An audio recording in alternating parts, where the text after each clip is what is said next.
maybe kind of slump down a little bit more, like torsion, like kind of slouch. Yeah, there you go. So lengthwise, just like a lateral normal chest, 72 inches. Go ahead and bend your knees set for me. Okay.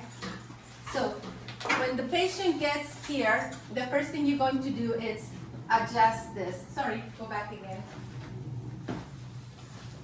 Normally I start off by putting the border of my IR, my bucky, at the border of the mattress. And then I adjust from there.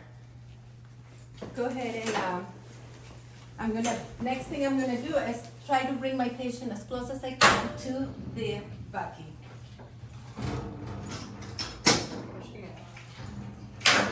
Do the one behind. Watch it for your answer. See the reason why I brought my bucky against my at the level of my Gurney? Okay. Now, if I was going to try to set my patient up, because this is an upright, look at what's gonna happen. He's almost falling up. See where the Gurney is bending? You don't want that. You want this to be right at the hips, okay? Another thing what you wanna do is make sure your patient's legs and hips are straight. If the patient for some reason is like that way, or your Gurney is that way, it's gonna cause problems on your rotation. So you can either pull and adjust so the patient is straight, or you can adjust your Gurney so it's completely against this, parallel. If your patient is able to scoot up, Sarah, are you able to scoot up? You do that. You have a little more, Sarah?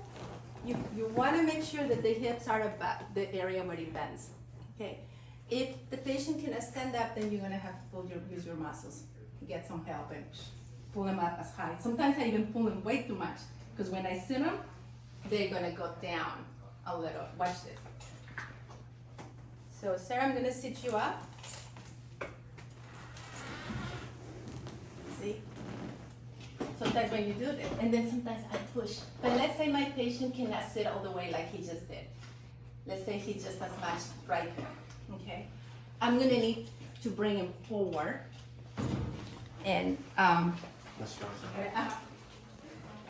you have me already. Okay, perfect. You can use the flat ones, or you can use something like this. What we're gonna do is put sponges behind him. Sir, is it okay if I see you forward a little bit more? Mm-hmm. I'm gonna give you this to help you out. Go ahead and lean forward. Also, you want to do, oh, you know what? I'm going to use the, Other one. maybe. Let's see. There you go. What you want to do is, gotta keep an eye on your MCP, because that's still going to be the same centering. P7, MCP. So let's see if we are where we are. Oh, yes! See that ear? Perfect. So what I'm going to do now, sir, is try to bring this up to match. Look at the shadow of the patient. You see the shadow of his silhouette? I'm looking, because that's going to be the representation of my chest. So I want it about right there, right? Okay. So now I'm just going to collimate.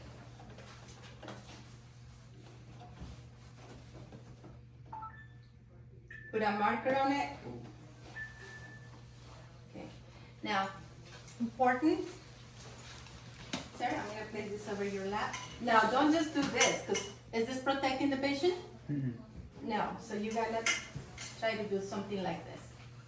Also, the arms, there is no bars. My patient can you bring your arms behind your, top of your head? Yes, he's able to do it, but a lot of patients can. Let's pretend you cannot do that step. You can always use sponges. Sorry, I'm gonna place this, I don't know. Okay, this is better. Sorry, there you go. You see this? Because one of the criteria is not to have the soft tissue overlapping the apices. So you can use something like that if they don't have a holder. And then again, make sure you are in your lateral and you are, I'm going to tip a little bit just so I can get, if you're able to just match this, or you can keep getting him a little bit more straight. There you go. Relax it. you still have to stay at MCP, just the way you do laterals, okay? Marker, I can't reach, forgive me, I can't really reach for my marker. I usually put it on the back, but whatever your clinic is telling you, that's where you put your left marker. Take a deep breath in, sir.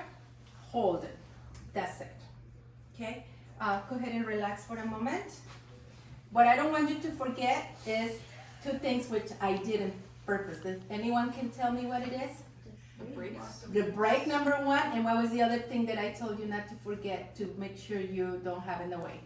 The rail. The handrail. Luckily, this handrail is already done, okay, for demonstration purposes. But when you have a patient and you're looking for a sponge, don't leave this down, because they can, remember, patients are on their medications, they can try to get off of your bed or X, so always have this on until you're ready to go, then remember to put it down.